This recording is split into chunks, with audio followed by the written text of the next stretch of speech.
So if you look at the B2C segment, right, what matters is your users. Your users are everything. And Correct. another aspect is like in the B2C, you as a product manager can also be a user. Now, when that comes into the picture, things are really different. You really can understand the product as from a user's perspective. You literally have to see what works for the users, what not.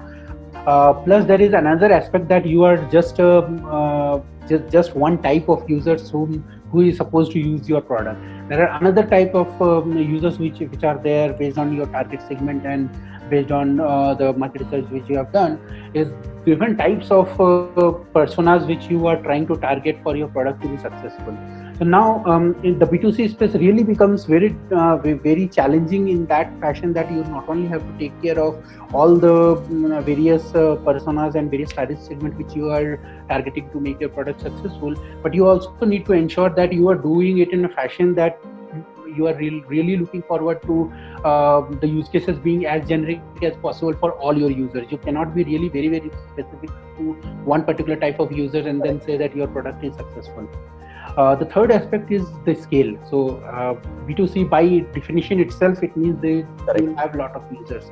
So that scale really matters, because the product management approach itself changes. For example, you have to do A/B test. You have to literally ensure that you have to first roll your feature out to a small subset, and then you have to roll it out to a larger mass gradually, and things like that. So all those things becomes very challenging when it comes to B2C. Um, the second part, B2B, it seems from the face of that B2C would be much more challenging and B2B would be simpler, because you have your customers right there. You have you have access to your customers whenever you want, and things like that. You have lesser number of users, so the impact from the perspective of scale, the scale is lower and things like that, right? But my experience says that B2B is much more challenging than B2C.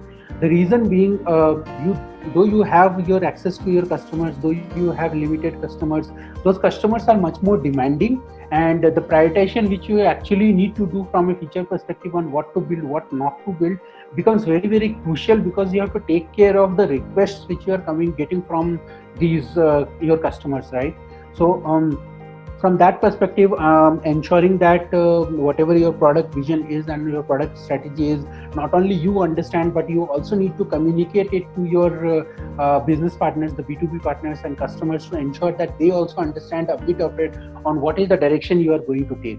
That becomes very important, because there are sometimes customer requests which doesn't align to your strategy, which doesn't align to your vision, and you really need to communicate to them on why you are not building those kind of features. So that becomes very crucial to basically manage and ensure that you all are on the same page and you are really working to make the product successful, not the customer successful.